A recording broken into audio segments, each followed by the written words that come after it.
আসসালামু আলাইকুম রহমতুল্লাহি ওবরকাতুহ।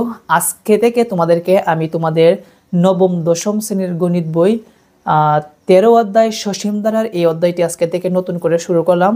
অলরেডি কিন্তু আমি এই অধ্যায় নিয়ে কিন্তু তোমাদের পাঠ্য বইয়ের অনুশীলনীর যে অঙ্কগুলো ছিল ওইগুলা কিন্তু আমি এক এক করে কিন্তু সমাধান করে দেখিয়েছি। তবে আমি চিন্তা করলাম যেহেতু সামনে পরীক্ষা আছে, এমনকি তোমরা যারা 26 সালে এসএসসি পরীক্ষা দিবা তোমরা জানো তোমাদের সংক্ষিপ্ত সিলেবাস করা হয়েছে। তো এর প্রেক্ষিতে আমি চিন্তা করলাম আমি যদি টাইপ আকারে যদি আমি প্রশ্নগুলো শিখাই তাহলে কেমন হয়। তো চিন্তা করে দেখলাম যে এই জিনিসটা যদি তোমাদেরকে আমি এভাবে শেখাই তাহলে তোমরা শিখবা ভালোভাবে, এবং এই অধ্যায় থেকে আমি যা পড়াবো ইনশাল্লাহ 100% কমন আসবে। তো এই জন্য আমি চিন্তা করলাম যে আমি এই অধ্যায়টি আমি প্রথম থেকে আবার শুরু করব। আমি মূল যে বইয়ের অঙ্কগুলো আছে অনুশীলনী ওইগুলো যেহেতু আমি সমাধান করাইছি ওইগুলো আমি আর সমাধান করাবো না। আমি যে কাজটি করব সৃজনশীল প্রশ্ন করব, তবে টাইপ ভিত্তিক আকারে। যদি টাইপ ভিত্তিক আকারে তোমাদেরকে আমি সৃজনশীল প্রশ্ন করাই ইনশাল্লাহ তোমরা ভালো কিছু করতে পারবা। তো আজকের ক্লাসটা তোমরা থাম্বনেল থেকে তোমরা বুঝতে পেরেছো, আজকের ক্লাসটা হচ্ছে বেসিক ক্লাস। তোমরা জানো যে কোনো অধ্যায় শুরু করার আগে অবশ্যই সেই ক্লাসের আগে বেসিক আলোচনা করতে হয়। যেমন এই ক্লাসের মধ্যে সর্বপ্রথম এই যে অধ্যায়টা শুরু করবো এটার মধ্যে প্রথম সূত্র কি আছে এবং সূত্রের উপর নির্ভর করে কিছু বেসিক অঙ্ক করতে হয়, ওইগুলো আজকে তোমাদেরকে আমি শিখিয়ে দিব। বেসিক ক্লাসের পর কিন্তু আমরা দাফে দাফে টাইপ ভিত্তিক আকারে কিন্তু আমরা অঙ্ক সমাধান করব। তো দেখো আমি একটা প্রশ্ন লিখছি। আমরা জানি সসীম ধারা হচ্ছে দুই প্যাটার্নে হয়, একটা হচ্ছে সমান্তর দ্বারা আর একটা হচ্ছে গুণোত্তর দ্বারা। তো সর্বপ্রথম আমি সমান্তর দ্বারার একটি প্রশ্ন তুলছি। তো পরবর্তী এইটা শেষ হওয়ার পরে কিন্তু আমি গুণোত্তর দ্বারার প্রশ্নটা আমি তুলব। তার আগে আমি যে কাজটি করবো সমান্তর দ্বারার যেহেতু আমি সর্বপ্রথম সমাধান করাবো, তো সমান্তর দ্বারার সূত্রটি আমরা লিখে নিব।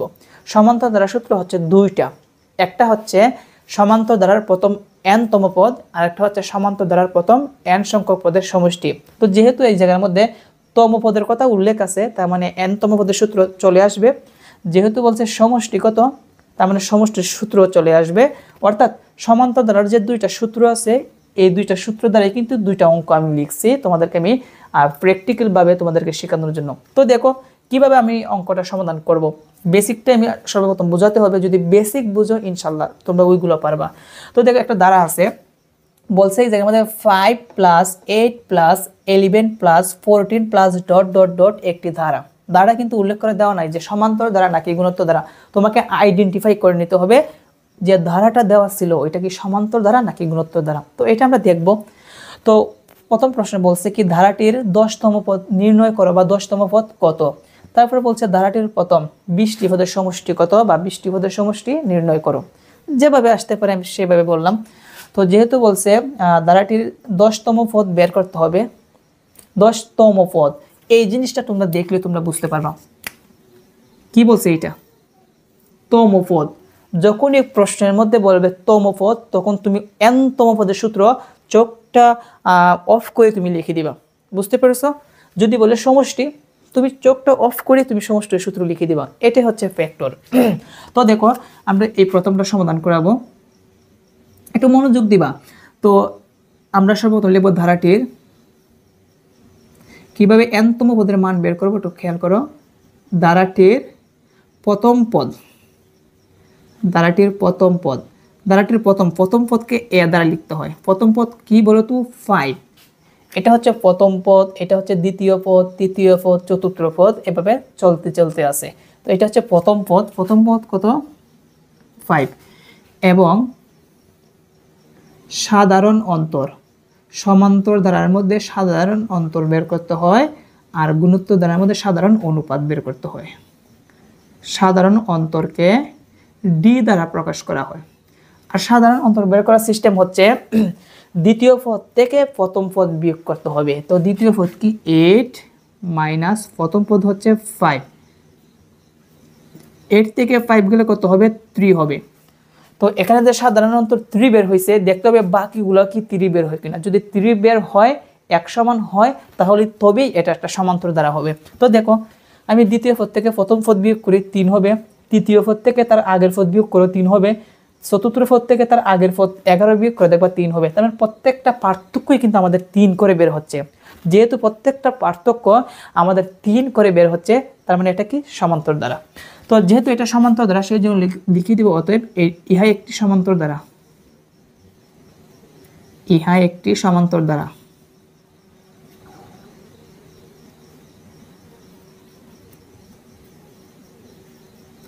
ইহা একটি সমান্তর দ্বারা। তো এখন প্রশ্নের মধ্যে যা চেয়েছে তাই লিখতে হবে। বলছে কি ধারাটির 10তম পদ কত? তম পদ কার তম পদ? সমান্তর দ্বারার তম পদ। তো সমান্তর দ্বারার তম পদের সূত্রটা আমরা এখন লিখে দিব। সেই জন্য লিখবো আমরা জানি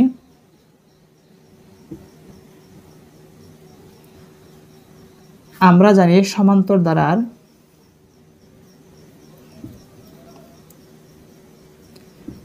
দ্বারার n-তম পদ সমান, সমান্তর দ্বারার n-তম পদের সূত্র হচ্ছে a plus n-1 into d। এটা হচ্ছে সমান্তর দ্বারার n-তম পদের সূত্র। যেহেতু বলছে 10তম পদ, তো আমরা অতএব দিয়ে n এর নিচে 10তম পদ লিখব। 10তম পদ সমান। তো দেখো এ বলতে কি প্রথম পদ ছিল, তো আমি এর জায়গায় আমি প্রথম পদ বসিয়ে দিব প্লাস n মানে কি 10তম পদ, তার মানে n এর মান হবে 10। যদি বলা হইতো 20তম পদ, তার মানে n এর পরিবর্তে আমরা কি লিখবো 20 লিখতাম। তো লিখলাম 10 - 1 ইন্টু d মানে সাধারণ অন্তর কত বের হয়েছে 3। ক্যালকুলেশন করে দেই 5 প্লাস, তো দেখো 10 থেকে 1 গেলে কত হবে 9, 9কে তুমি 3 দ্বারা গুণ করো কত হবে 3 নং 27। এখন 5 দ্বারা যদি তুমি 27কে প্লাস করো কত আসবে 32 আসবে। আর এটাই আমাদের অ্যান্সার। দেখো বলছে কিন্তু আমাকে 5তম পদ কত 10তম পদ কত নির্ণয় করতে হবে। আমরা কিন্তু 10তম পদ কত বের হয়েছে 32 বের হয়েছে। ওইটা চাইলে আমরা মুখে বের করতে পারি। কিভাবে? এইটা প্রথম পদ, এইটা দ্বিতীয় পদ, এইটা তৃতীয় পদ, এইটা চতুর্থ পদ। তো পঞ্চম পদ কি হবে? যেহেতু প্রত্যেকটা পার্থক্য মানে বিয়োগ করলে 3 বের হয়, 14 সাথে 3 যোগ করো কত হবে 17, তার মানে পঞ্চম পদ হবে 17। ষষ্ঠ পদ কত হবে 20, তার মানে অষ্টম পদ কত হবে 23। তারপর নবম পদ কত হবে 23, আর 3 যোগ করলে কত হবে। এখন যদি তুমি চাও এটা তুমি চাইলে কিন্তু সূত্র ছাড়াই কিন্তু বের করতে পারো। যেমন প্রত্যেকটার পার্থক্য কত বের হয়েছে 3 বের হয়েছে। এইটা যদি প্রথম, দ্বিতীয়, তৃতীয়, চতুর্থ পদ হয়, পঞ্চম পদ কত হবে? প্রত্যেকটা পার্থক্য বিয়োগ করলে 3 হয়, তার মানে এইটার সাথে মানে চতুর্থ পদের সাথে 3 যোগ করে কত হবে 3 আর 14 যোগ করলে হবে 17, তার মানে পঞ্চম পদ হলো 17। ষষ্ঠ পদ কত হবে? আরো 3 যোগ করো কত হবে 20। সপ্তম পদ যোগ করো আরো 3 যোগ করো কত হবে 23। অষ্টম পদ আরো 3 যোগ করো কত হবে 26। নবম পদ আরো 3 যোগ করো কত হবে 29। দশম পদ আরো 3 যোগ করো কত হবে 32। এই যে এটাই 32।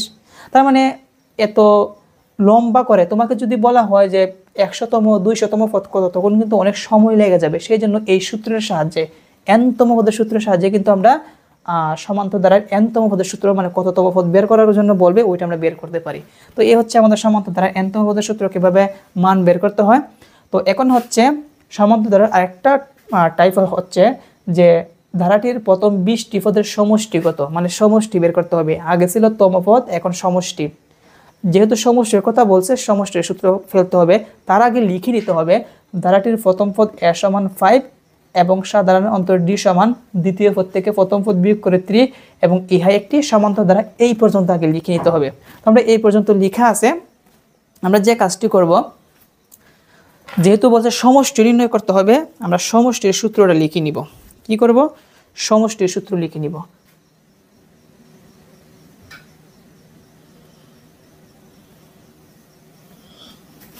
কিসের সূত্র লিখে নিব? সমষ্টির। তো আমরা লিখব আমরা জানি সমান্তর দ্বারার প্রথম n সংখ্যক পদের সমষ্টি, প্রথম n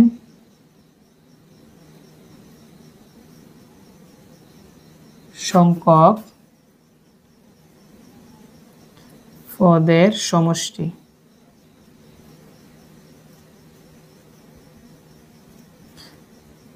সমষ্টি Sn সমান n/2 into 2a plus n minus 1 into D. এটা হচ্ছে আমাদের সমষ্টির সূত্র, আর আগে যেটা লিখছি ওইটা হচ্ছে তমপদের সূত্র। বুঝতে পেরেছো? তো যেহেতু আমরা সমষ্টি নির্ণয় করতে হবে, সমষ্টির সূত্র লিখলাম। কয়টি পদের সমষ্টি বের করতে হবে? প্রথম 20টি পদের সমষ্টি। সেই জন্য লিখব অতএব প্রথম 20টি পদের সমষ্টি।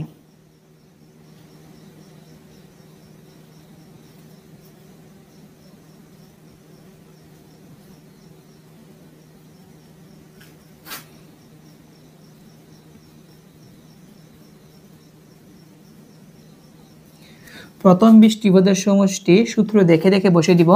এস এর জায়গায় এস দিলাম, এন এর মান কত? 20, তো দিব 20 সমান আবার n/2 মানে 20/2 দিতে হবে, কারণ n এর মান হচ্ছে 20 ইন্টু 2a, তো দিলাম 2 ইন্টু এ হচ্ছে প্রথম পদ 5 প্লাস n-1, n হচ্ছে 20 মাইনাস 1 ইন্টু ডির মান হচ্ছে 3 ব্র্যাকেট।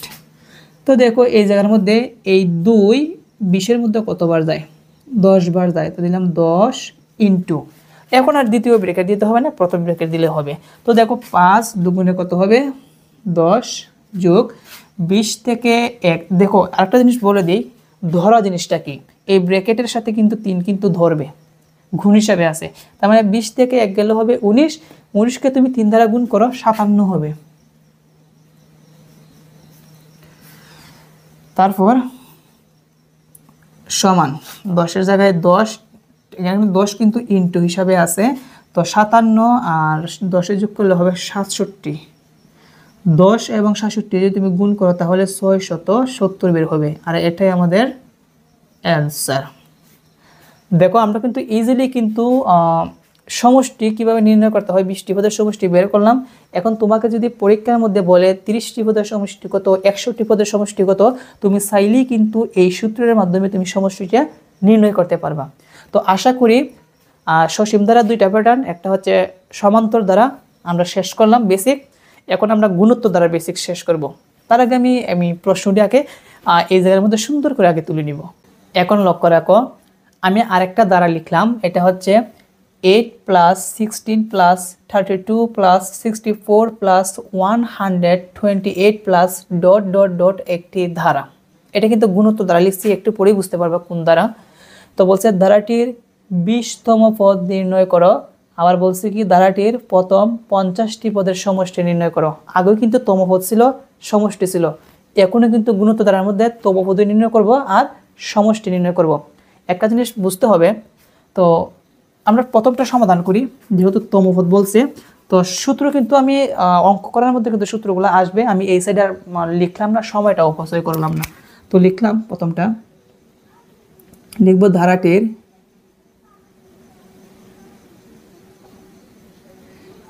প্রথম পদ, ধারাটির প্রথম পদকে এ দ্বারা লিখতে হয়। প্রথম পদ এ সমান কত? 8, এবং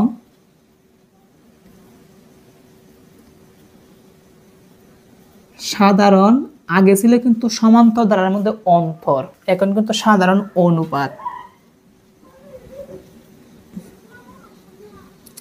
সাধারণ অনুপাতকে আর দ্বারা লিখতে হয়, আর সমান। তো সাধারণ অনুপাত কিভাবে বের করতে হয়? দ্বিতীয় পদকে প্রথম পদ দ্বারা ভাগ করতে হবে। তো দ্বিতীয় পদ যাবে উপরে আর প্রথম পদ যাবে নিচে। এখন দেখো 16কে তুমি 8 দ্বারা ভাগ করো, দেখবা 2 বের হবে। কত বের হবে? 2। তার মানে সাধারণ অনুপাত কত বের হয়েছে? 2। আগে কিন্তু আমরা বিয়োগ করছিলাম, বিয়োগ করার পর কিন্তু প্রত্যেকটা পার্থক্য কিন্তু 3 3 বের হয়েছে, এক সমান হয়েছে, ওই জন্য ওইটা সমান্তর দ্বারা। কিন্তু তুমি এটা বিয়োগ করো, 16 থেকে 8 গেলে কত হবে? 8। আবার 32 থেকে 16 গেলে কত হবে? 16। আবার 64 থেকে 32 গেলে কত হবে? 32। দেখো পার্থক্য বিয়োগ কিন্তু একরকম হচ্ছে না, তার মানে এটা সমান্তর দ্বারা নয়। যদি ভাগ করো দ্বিতীয় পদকে প্রথম পদ দ্বারা, দেখবে 2 বের হবে। 32কে 16 দ্বারা ভাগ করো, 2 হবে। 64কে 32 দ্বারা ভাগ করো, 2 হবে। 128কে 64 দ্বারা ভাগ করো, দেখবা 2 হবে। বুঝতে পেরেছো? এটাই হচ্ছে সিস্টেম। তো এটা হচ্ছে যেহেতু এটা গুণোত্তর দ্বারা, সেজন্য লিখব অতএব ইহাই একটি গুণোত্তর দ্বারা।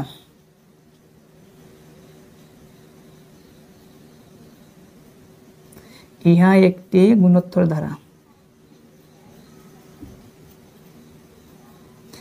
ইহা একটি গুণোত্তর ধারা। কি বলছে দেখো, বলছে 20তম পদ। তম পদ ধারাই তুমি বুঝতে হবে, তম পদের সূত্র লিখতে হবে কার? গুণোত্তর ধারা। সেই জন্য লিখবো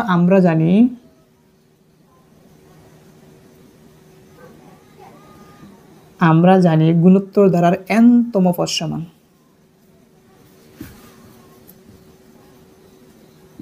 গুণোত্তর ধারার n-তম পদ সমান। গুণোত্তর ধারার n-তম পদের সূত্র হচ্ছে a r⁴n-1। আগে কিন্তু সমান্তর ধারার সূত্র ছিল a + n-1 * d, আর গুণোত্তর ধারার সূত্র হচ্ছে a r⁴n-1। যেহেতু আমাকে প্রশ্নে বলছে 20তম পদ কত, তার মানে n নিচে লিখব 20তম পদ সমান a হচ্ছে 8, লিখলাম 8 * r হচ্ছে 2, লিখলাম 2, আর এর উপরে আছে n-1। n মানে কত? n মানে 20তম পদ বলছে, তার মানে n এর উপরে হবে, n এর জায়গায় 20 হবে, -1 এর জায়গায় -1 সমান 8 * 2 এর জায়গায় 2। 20 থেকে তুমি 1 বিয়োগ করো, তাহলে পাওয়ার কত হবে? 19 হবে। এখন যে কাজটি করব, 8 * 2 কে তুমি পাওয়ার 19 দাও। আমাদের কিন্তু সায়েন্টিফিক ক্যালকুলেটর নেই, আমার একটু লেট হবে গুণ করতে। কি বলছি? 2 দ্বারা 2-র উপরে তুমি পাওয়ার 19 দাও।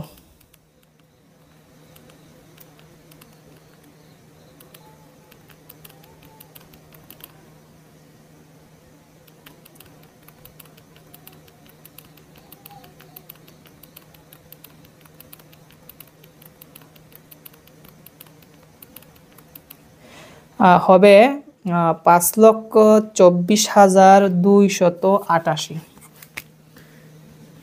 5,24,288।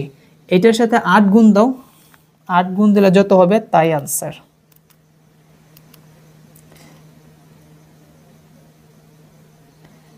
একচল্লিশ লক্ষ 94,304।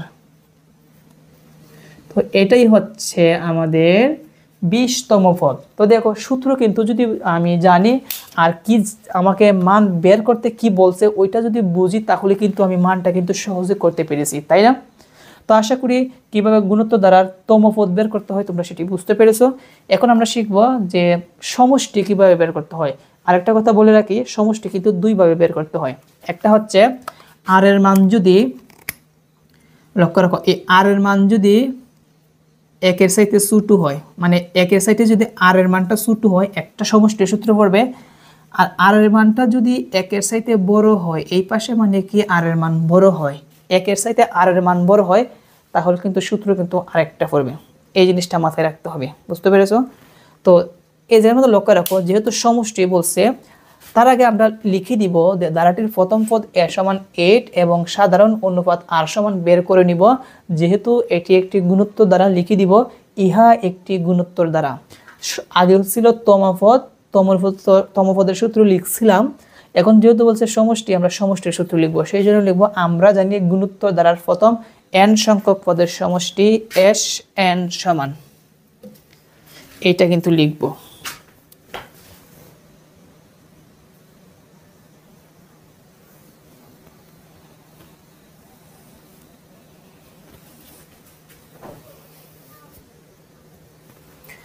আমরা জানি গুণোত্তর ধারার প্রথম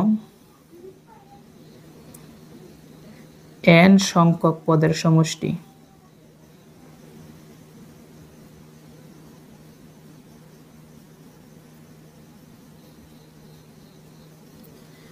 n সংখ্যক পদের সমষ্টি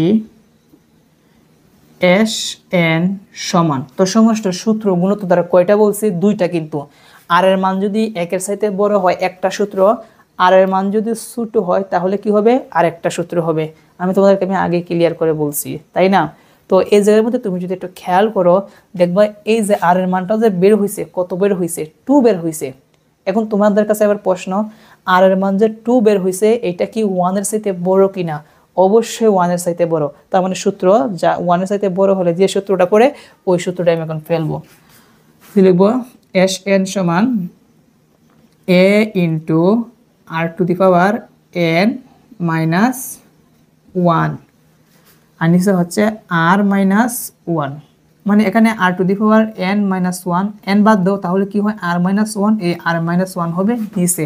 আর ব্র্যাকেটের ভিতরে আমি বুঝিয়ে দিব যে একের চাইতে কার মানটা বড়, r এর মানটা বড়, এই জন্য এই সূত্রটা হয়েছে। আশা করি তোমাদেরকে আমি বোঝাতে পেরেছি কেন এই সূত্রটা হবে। এখন খেয়াল করো, যেহেতু আমরা সূত্রটা লিখলাম 1 এর চাইতে r এর মান বড় হয়েছে, এখন কয়টি পদের সমষ্টি বের করতে হবে, 50টি পদের সমষ্টি বের করতে হবে। সেই জন্য লিখব অতএব ধারাটির প্রথম 50টি পদের সমষ্টি, অতএব ধারাটির প্রথম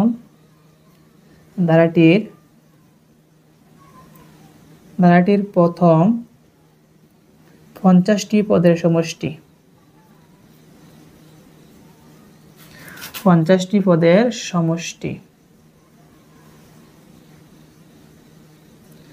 সমষ্টি আমি মান বসিয়ে দিই। s এর জায়গায় s, n এর পরিবর্তে বসাবো 50 সমান a আছে, এর মান কত 8 ইন্টু r এর মান কত বের হয়েছে 2, পরে পাওয়ার কি আছে n বলতে কত 50, তো দিলাম 50। এখন মাইনাস 1, তো দিলাম মাইনাস 1 ব্র্যাকেট, আবার r মানে কত 2 মাইনাস 1। তো দেখো ক্যালকুলেশনটা কিভাবে করতে হবে।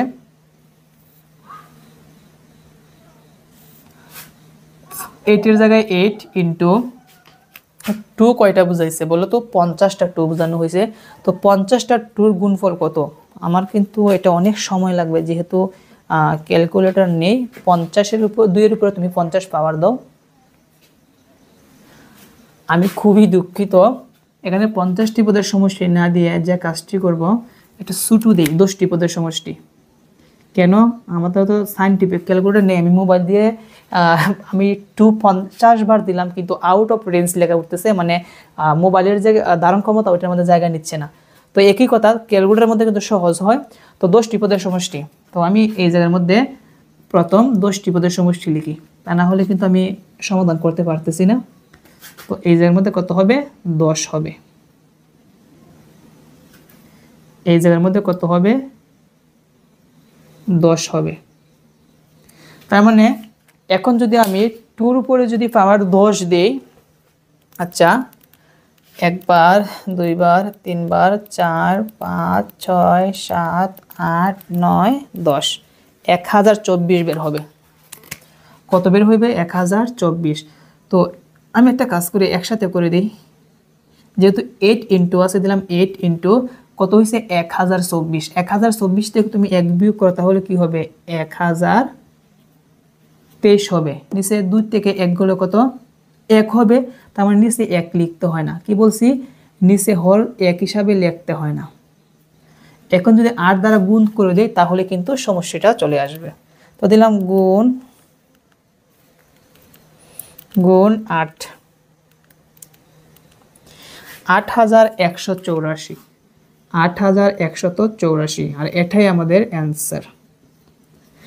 তো দেখো আমরা কিন্তু চাইলে কিন্তু সহজেই কিন্তু এই সমাধানটা করতে পেরেছি। কিভাবে করলাম, যেহেতু ওইটা r এর মান 1-এর চাইতে বড়, এই সূত্রটা পড়েছে। আর যদি r এর মান যদি কি হইতো 1-এর চাইতে ছোট হইতো তাহলে সূত্রটা কিন্তু এইটা হতো, Sn সমান এই সূত্রই হবে, শুধু 1টা এই পাশে যাবে 1টা এই পাশে যাবে, r to the power n আর r যাবে এই পাশে। তো a into 1 minus r to the power n by 1 minus r, same to same সূত্র, শুধু পরিবর্তন কি r এর জায়গায় n, r এর জায়গায় 1 এর জায়গায় r, r এর জায়গায় 1, এটাই শুধু পার্থক্য। এখন যদি আমি মান বসিয়ে দিই আগের মতন ক্যালকুলেশন করে দিই তাহলে কিন্তু ফলাফলটা চলে আসবে। তো এই হচ্ছে আজকে আমাদের বেসিক ক্লাস। আশা করি আজকের এই বেসিক ক্লাসের মাধ্যমে তোমাদের সসীম ধারার বেসিক তোমাদের মধ্যে নলেজটা তোমাদের মাথায় আশা করি ঢুকেছে। তো আজকের ক্লাসের মাধ্যমে যদি তোমরা বেসিকটা বুঝে থাকো, ইনশাল্লাহ আগামী পর্বগুলো থেকে আমি টাইপ ভিত্তিক আকারে কিন্তু তোমাদের বিশেষ করে এসএসসি এক্সামের জন্য গুরুত্বপূর্ণ যে ম্যাথগুলো আছে ওইগুলো সমাধান করাবো, এবং টাইপ ভিত্তিক সৃজনশীল প্রশ্ন করানোর পর কিন্তু আমি এমসিকিউ ক্লাস করাবো। তো আজকে এখানেই শেষ করব। তোমাদের জন্য অনেক অনেক শুভকামনা। আমার জন্য অবশ্যই সবাই দোয়া করবা, এবং ভিডিওটা ভিডিওটি যদি ভালো লাগে অবশ্যই লাইক করতে ভুলবে না, এবং চ্যানেলটি সাবস্ক্রাইব করে পাশে থাকবে। আসসালামু আলাইকুম।